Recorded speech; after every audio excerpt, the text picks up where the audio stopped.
It's a great pleasure to address this audience on the subject of relevance of yoga in medicine. The disclosures have already been made, so let me get on straight to the content. I will speak on 5 subtopics. First, yoga therapy today. This will give you a flavor of current use in the medical field, public perceptions, and even corporate use, and above all, the degree of research that qualifies it for continuing medical education and medical application. Second, philosophy of yoga, which is essentially lifestyle management with a spiritual view of living. It is also the basis of traditional medicine systems, and we will present that linkage.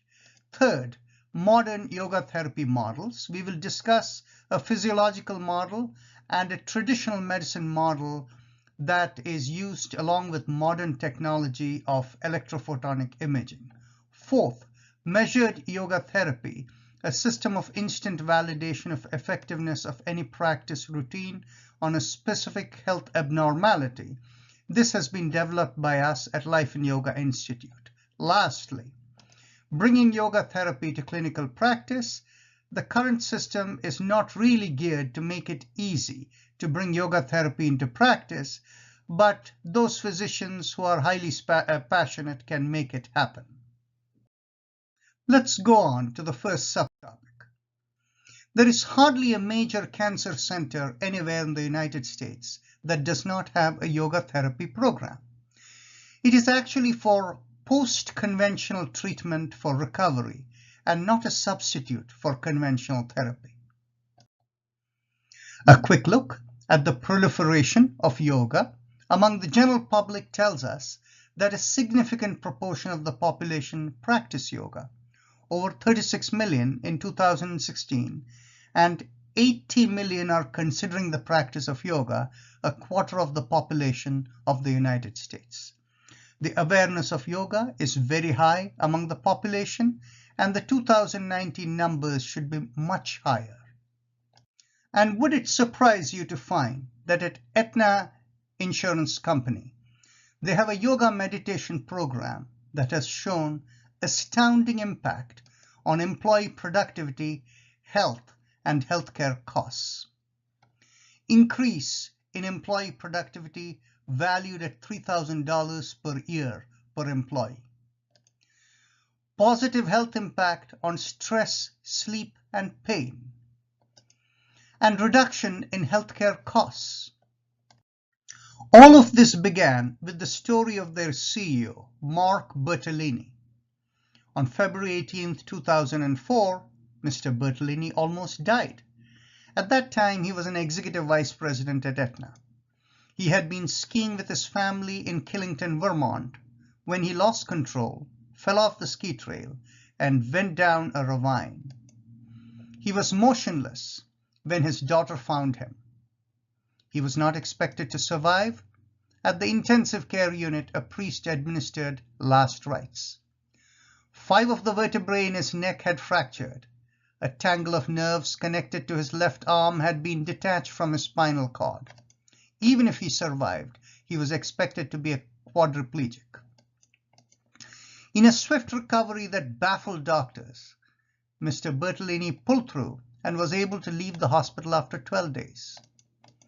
Less than a month after the accident, he made a presentation at an Aetna investor conference, walking with a cane, his left arm in a brace. He had been a meditator of transcendental meditation with mantra from his college days in Wayne State University.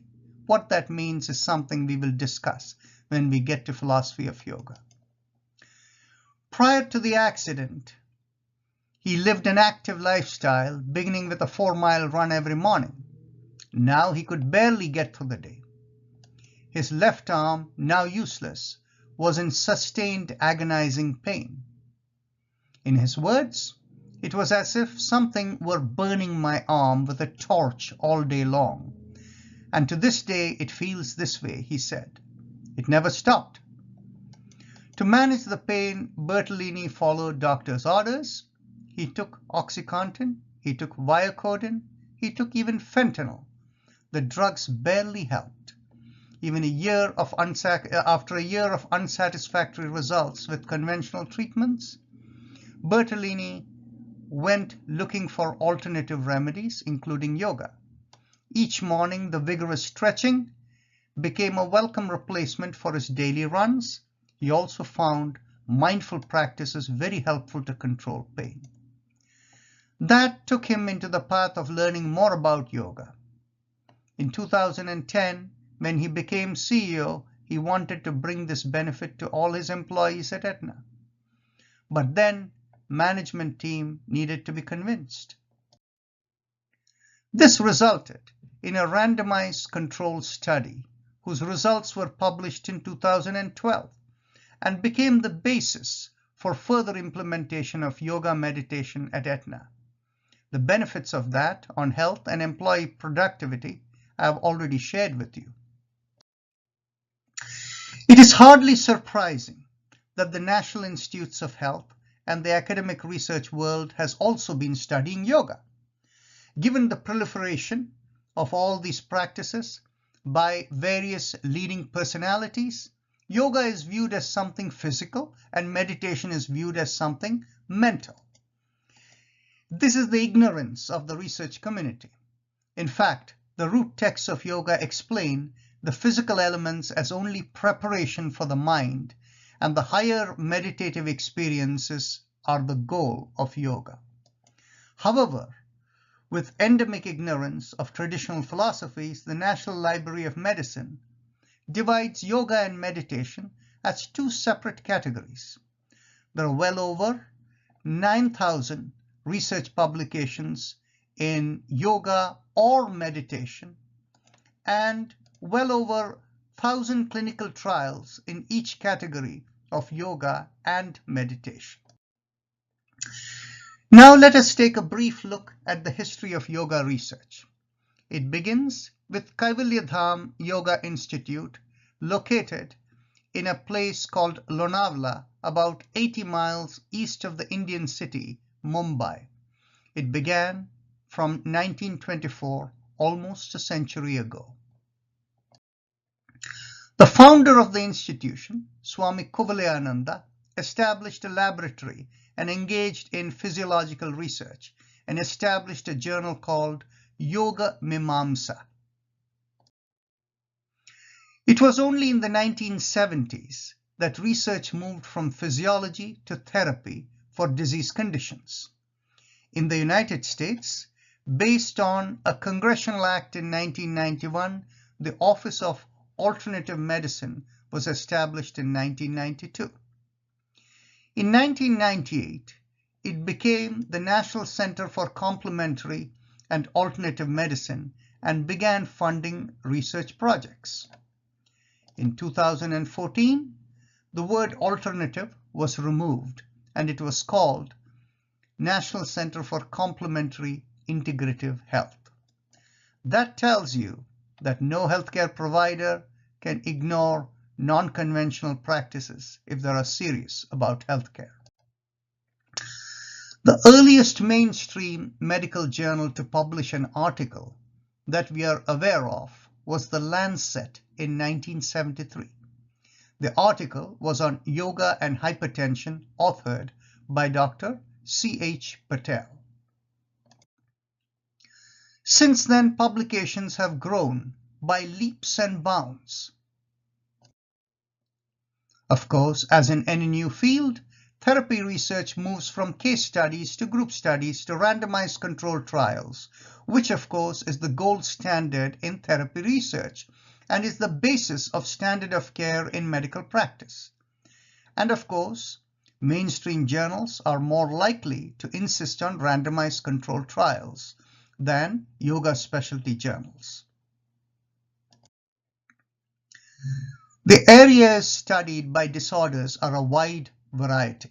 The largest number of studies are in the area of mental health, cardiovascular and respiratory disorders, followed by musculoskeletal conditions, cancer, diabetes, and neurology disorders. A better resolution from the broad categories can be observed in this slide. One important role of yoga is as preventive medicine. Today, stress is considered the root cause of many disease conditions. The mechanism of yoga starts with respiration rate, then heart rate variability, which is a measure of stress, musculoskeletal impact, which is flexibility, connective tissues, joint and bone health, endocrine impact, brain and neurotransmitter impact, telomerase impact that impacts aging, and today the hottest area of research is gene expression. Already we know yoga meditation promotes positive genes and suppresses negative genes. So we say today genes don't matter, but gene expression matters, and you can impact that with lifestyle orientation and lifestyle management. As a summary view, the current superficial physiological explanation of the yoga mechanism is that it evokes parasympathetic response. Loosely, some people call it as deep relaxation from mind-body integration. There are two reasonable textbooks available that summarize the overall research available today. It should not be thought that these textbooks are the final word on yoga. However, given the physiological model that modern medicine works with as opposed to a deeper model of traditional medicine systems, these textbooks reflect the best available physiological view on effectiveness of yoga for health applications. The chief editor, Satbir Khalsa, of the second book, The Principles and Practice of Yoga in Healthcare, is a Harvard Medical School faculty and also one of our faculty for our CME courses. The next course, when he will present, is in September if you are interested. Some selected relatively recent publications that may be useful for review of different elements touched in the area of research are the following. Please make sure you receive a PDF copy of this presentation so that you can track these journal publications. The most recent development has been the role of the World Health Organization getting involved in setting up benchmarks for yoga training and application. The first meeting was on February 26th of this year in New Delhi, India. On April 26th, there is a meeting in the United Nations in New York where we have been invited to participate on global standards in yoga for higher education. Within the United States, two organizations called Yoga Alliance and International Association of Yoga Therapists, in the absence of formal standards, have developed as industry associations with some standards for promoting yoga professional interests. And these are generally accepted by yoga studios and hospitals at this time. However, better standards may be emerging with the Council for Yoga Accreditation International. Now we go on to the philosophy of yoga, which serves as the basis for its impact on health. Roots of yoga go back over 5,000 years and is the product of consolidation of various approaches to spiritual realization. All practices can be categorized into one or more of three approaches: physical, vibration, and mental. The asana system, coming from Hatha Yoga, fosters the physical approach as the beginning. Tantra Yoga focuses on the underlying vibrations of the body that impact both the physical entity as well as the spiritual entity. The most prominent mental approach is Bhakti Yoga, or yoga of surrender to God, that is the attitude of letting go. All of this is consolidated in what is considered the comprehensive summary and root text of yoga called the Yoga Sutras, authored by Patanjali. While yoga is a theistic philosophy, It is a spiritual philosophy whose principles are consistent with all religions. Hence, yoga is universal in nature.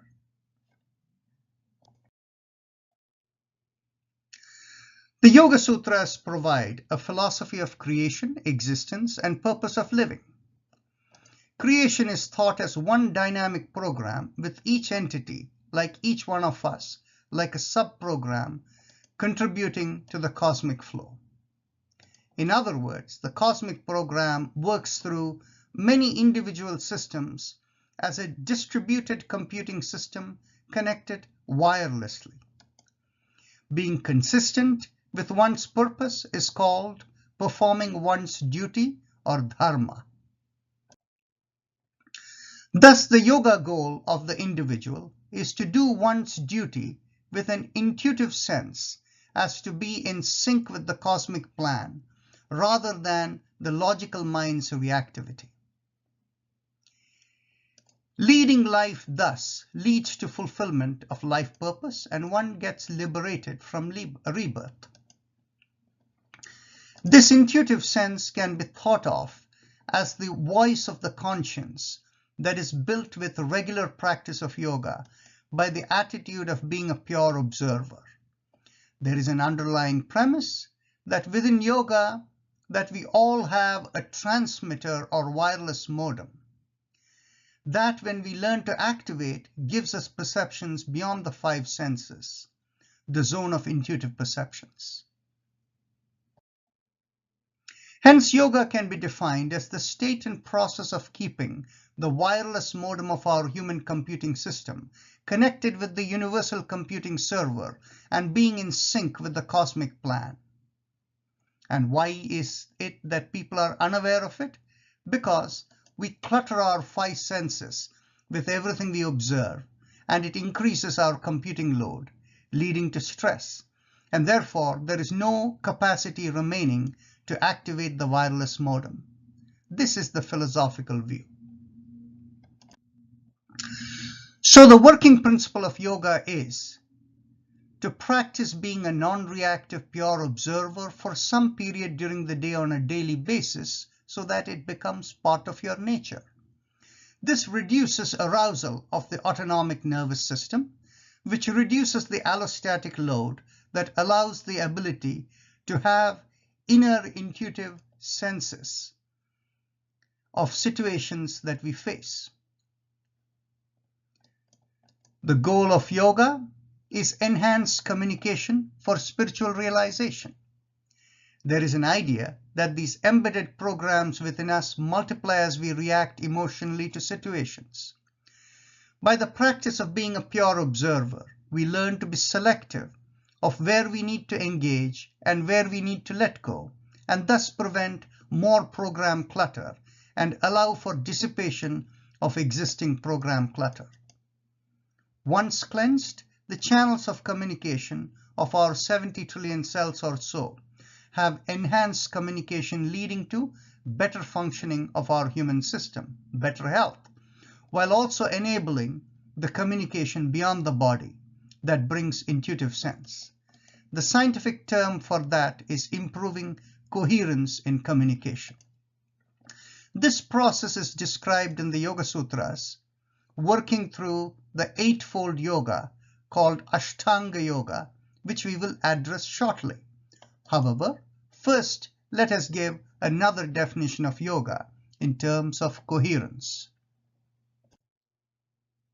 Yoga is the maintenance of coherence in communication within a person and with the cosmic existence, consisting of everything that allows for existence to flow as per cosmic plan. In a person, it gives optimal health. Beyond the person, it affects all of existence, weather, economy, politics, crime, everything from nature to society. Now let us explain the eightfold concept that leads to improved coherence and fulfillment of life purpose. First, yama, implying being true to one's conscience.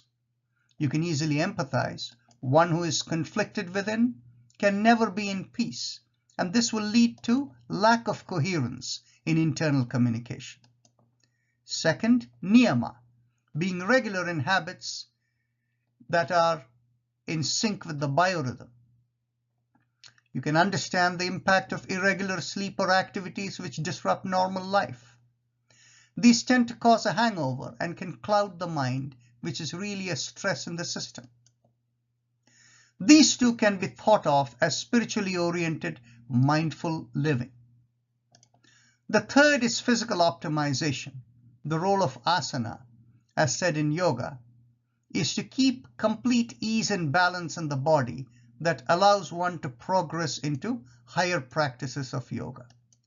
But in practice, we can understand it as relaxing the muscles of the body, mindful alignment of spine, flexibility of the pelvis and connective tissues, joint mobility, that all of these that provide ease and balance in the physical body, which also impacts the mind. The fourth is pranayama, or regulated vitality. This is really breathing exercises that have a neurological impact, stimulating the left or right brain, vagal stimulation that has big afferent sensitivity, stimulation of the central nervous system, etc., which in turn optimizes energy in the system. Fifth is pratyahara, or awareness of the vibration within and the ability to control it. This gets into the subtle domain of the nature of how Mr. Bertolini, in the earlier example, gets over his pain sensations. Sixth is dharana, which can be thought of as one-pointed focus or the power of affirmation. The seventh is dhyana, which is shutting down of all thoughts. These seven enables one to transcend into the cosmic communion, which is the eighth one, called samadhi. These are the 8 limbs of yoga. Again, we should think of it as promoting coherence and communication. Thus, the first two can be thought as spiritually oriented mindful living, a healthy choice of lifestyle orientation. The next 5 refer to body-mind integration, and the last is the spiritual integration. The 5 areas of body-mind integration is where yoga exercises are designed to impact in yoga therapy, along with lifestyle counseling related to the first 2. Referring to these 5 areas of practices, Life in Yoga has a 5-fold Life in Yoga approach: the physical, the breath, the vibration, the thought, and pure observation. Now let us look at the traditional medicine system called Ayurveda that is closely associated with yoga philosophy. In fact, in traditional schools of Ayurveda, reading of the Yoga Sutras is considered the first course towards preparing to learn Ayurveda. In other words, in their view, medical education without a sense of where from life came, its purpose, and where it goes, can never be on solid foundation, something to think about given the modern medicine approach of focusing only on anatomy and physiology. The Yoga Ayurveda view is that health is given for a higher purpose. The formula for good health is to be in sync with one's cosmic purpose and acting as an instrument in the cosmic flow, like an actor doing one's part without emotional attachment to consequences. Formula for bad health is going against the natural flow and thinking one is the doer and controller of outcomes. Thus, Ayurvedic indicators of health begins with a sense of balance and contentment in life, and this would obviously come from being in sync with one's conscience, or put differently, being in sync with nature and life purpose. Consequent good health indicators are eating well, sleeping well, and having healthy bowel movements. 4 Ayurvedic statements integrate the concept of healthy living with spiritual awareness. While on the surface they may seem like referring to digestion of food, in fact they refer to everything that the mind-body complex encounters. The sequence goes as follows. Light up the fire. Agni Dipana in Sanskrit is the first. This helps the digestion of not only food but also our thoughts. In other words, we should eat and think and live life according to what is suited for us, according to our cosmic role. Second, dissolve toxins. Amapachana in Sanskrit. The concept is not physiological, like the liver and kidney helping to filter and eliminate toxins from the body. But there is also the concept of yogic purification that enables the communication channels to become more coherent. That leads to the third step, purification of the channels of communication, Nadi Shodhana in Sanskrit. Nadi is the yogic name for channels of communication and could be considered the biomeridians of Chinese medicine. That leads to establishing higher connection that opens up intuition, which is needed to realize one's duty in life. This is called Ojasthapana in Sanskrit. In Ayurvedic system, this is also associated with immunity strength. Thus, one can see the direct philosophical connection between yoga, which is a spiritual system, and Ayurveda, which is a health system. Thus, Ayurveda and yoga view the human system as a cosmically connected system, along with the connectivity of the 70 trillion or so cells in the body that helps it to perform its cosmic role. The governing philosophy is that of three bodies interlinked with channels called nadis, with major communication junction points called chakras.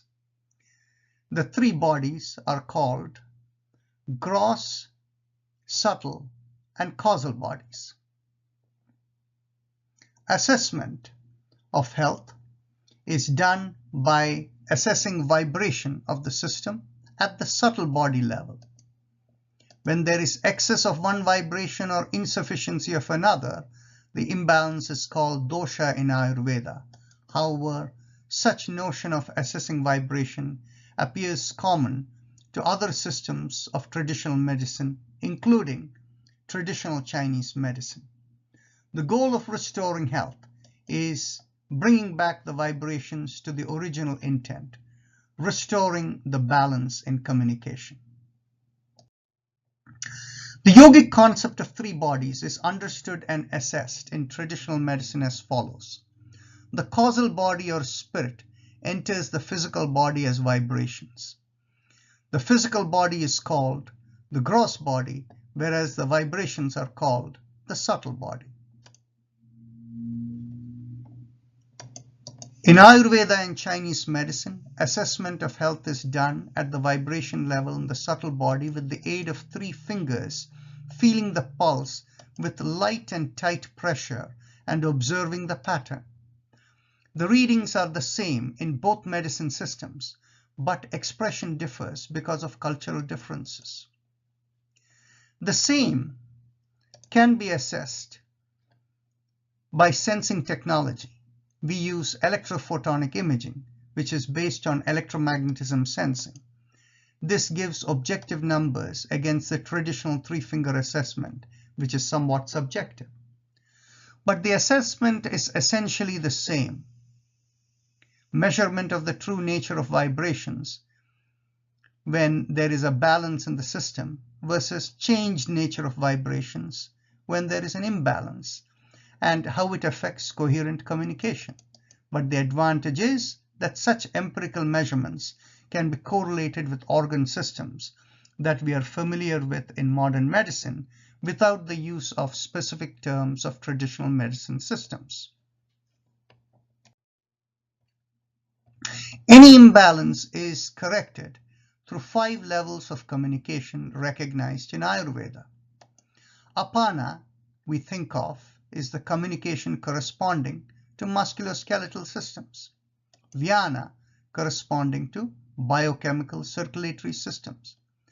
Samana, corresponding to gene expression. Udana, corresponding to immune adaptive system. And Prana, corresponding to vitality regulation. Just a note here that without vitality, which is the key, none of the other communications can be effective. Before we connect these to yoga therapy, we need to address the role of sleep, which is an important indicator in Ayurveda, as noted earlier, and has importance in yoga as well. The Yoga Sutra makes special reference to sleep. In the yogic view, it can be considered as similar in health contribution to higher meditative practices. Research shows that deep sleep is correlated with adaptive immunity. Thus, from a yogic perspective, we think of deep sleep as closest to cosmic communication in samadhi, the eighth of the eightfold yoga. We say that a good night's sleep provides our daily dose of antivirus and program updates of our system, just like our computer these days. That brings us to application of yoga to stimulate these 5 levels of communication. Asana, or the physical element, enhances communication of the musculoskeletal system. While many conditions require multiple yogic elements, asanas alone can be helpful. There are a set of 5 physical exercises that can stimulate bowel movement and cleansing of the colon. Let me give you an outstanding example. This is a clinical trial for cleaning out the colon before colonoscopy. The yogic approach did almost the same level of cleansing as half-lightly colon prep. Assessment score of 18.69 relative to half-lightly, which was 20.1 out of a score range of 0 to 24, 24 being the highest level of clean state. But the yogic approach did it in 2 hours on average, instead of the half-lightly, which took 11 hours on average, with the patient having several toilet visits during the night hours. The second level of communication that yogic practices can impact is through vibrations. Most often this is done through sounds, but the same is impacted by food, environment, company, etc. This is the pratyahara element of the eightfold yoga. The power of thought or focus, dharana of the eightfold yoga, is loosely associated with gene expression, although we know gene expression is associated with a wide range of epigenetic factors. The aspect of sleep and meditation correlated with the immune system has already been noted. And note that none of these 4 systems of communication can work without the vitality communication in the system, which we mostly associate with the central nervous system. The top segment of the oval is the modern medical language, and the same in the lower segment is the yoga language. And this is our approach to using yogic tools for yoga therapy. Now we are ready to go into the third subtopic, modern yoga therapy models. There are essentially 2 modern approaches, what we call as the physiological approach, which is the conventional medicine explanation, which is the most researched area. And the second is the electromagnetic communication approach, which is also a scientific approach, trying to draw in the wisdom of traditional medicine systems. The relaxation response model is the physiological approach. In effect, it is the role of the autonomic nervous system. This is the reason most yoga therapy in hospitals are group sessions and designed for deep relaxation. The logic is that deep relaxation will allow the body's healing mechanism to become more effective. Its impact is through different mechanisms like respiration rate, heart rate variability, etc., all the way to gene expression, which we have already discussed in the first section of this presentation.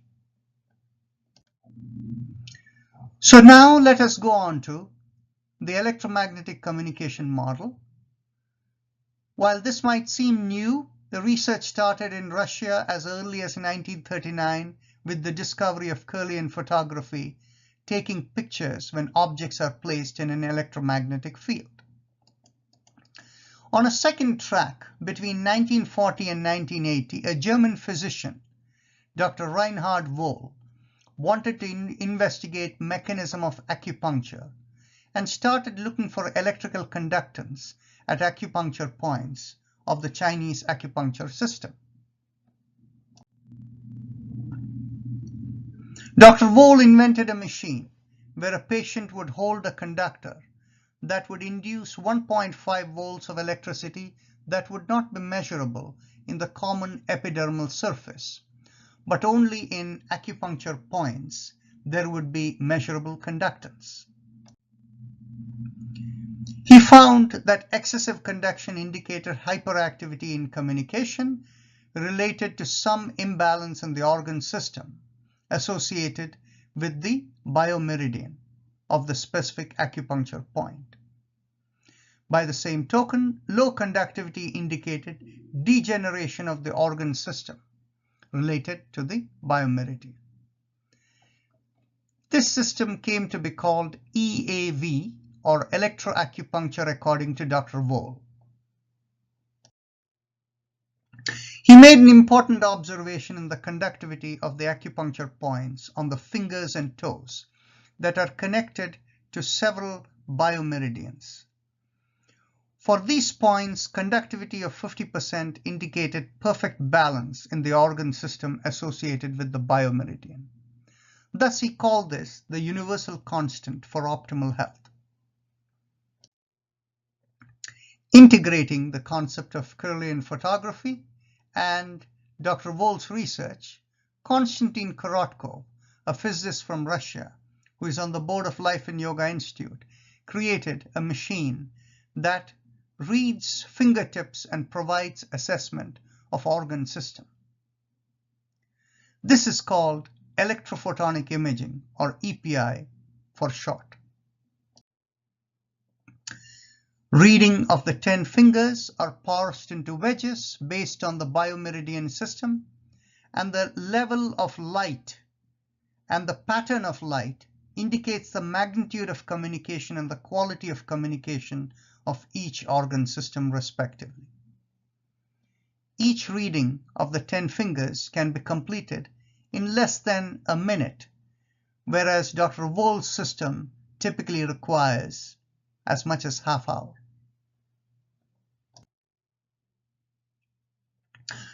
While from a modern medicine perspective, the concept of biomeridians may not make sense, there has been much research work done for well over 15 years to find colorless tubules that adhere to all the tissues of the body and hence look like normal fiber tissues of body parts that contain stem cells and appear to be important communicators for cancer metastasis.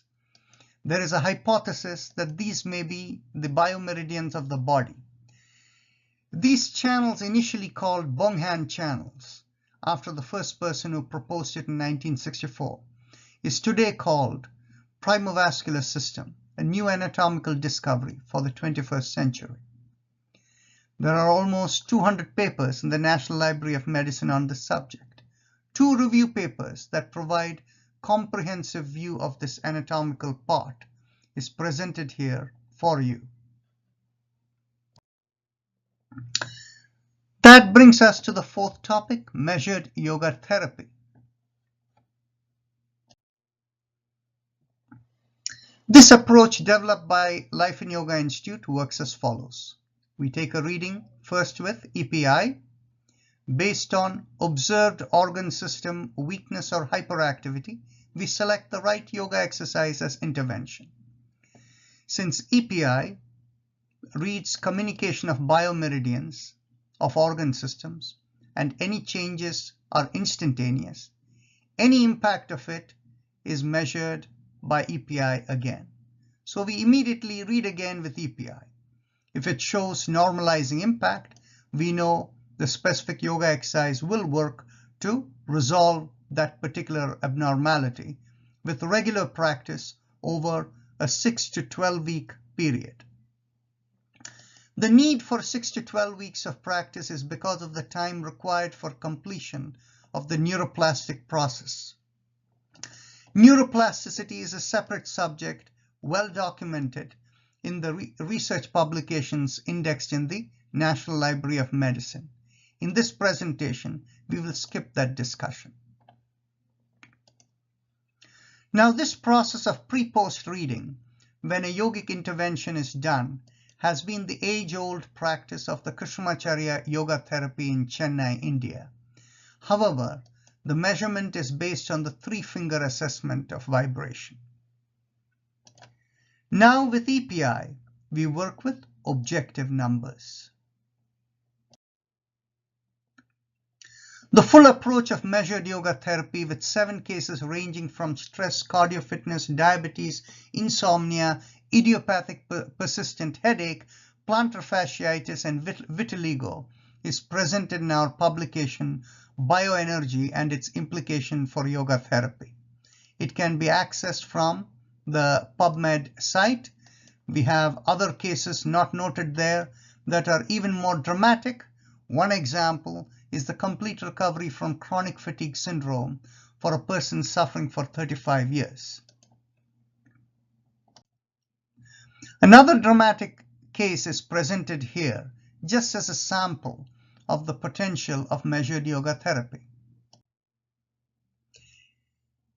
82-year-old male with quadruple coronary bypass at age 51, continuing to hyperacidity and depression around 65 and going on to diabetes. He is fully controlled by medication under the watchful eye of his wife, who is a physician. At the age of 81, he is diagnosed with COPD and put on an inhaler. At the age of 82, he has uncontrolled belching.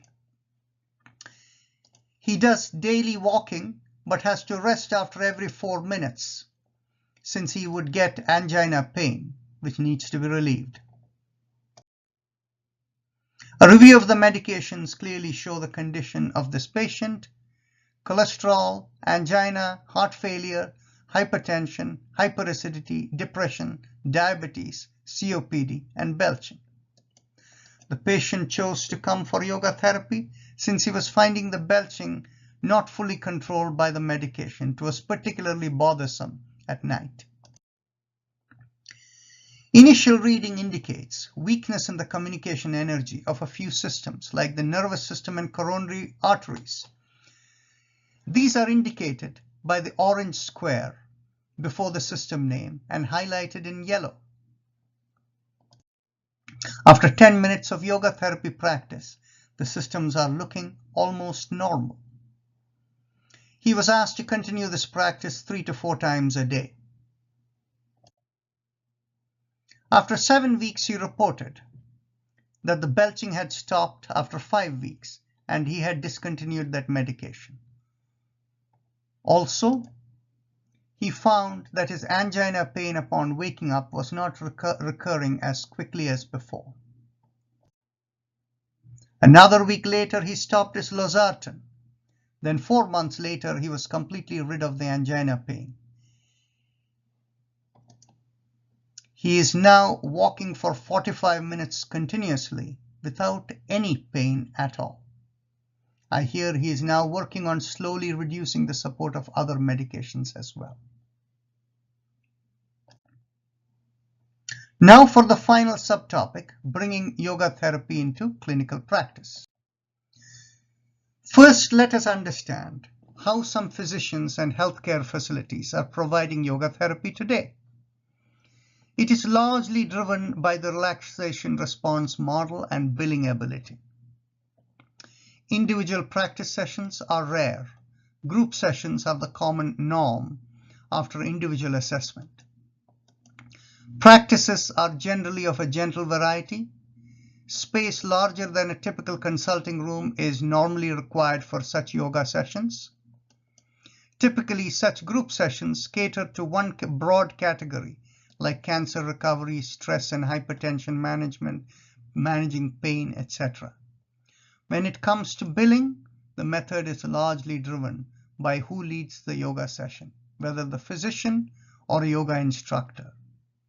There is some room for creativity without being unethical to recover the cost of time. There is also a yoga therapy billing code available. Alternative to group sessions that are done once or twice a week are individual sessions. In such cases, where it is offered weekly, physicians do not provide regular instructions. Typically, this is done by a yoga instructor. Our Life in Yoga measured yoga therapy approach is different from others.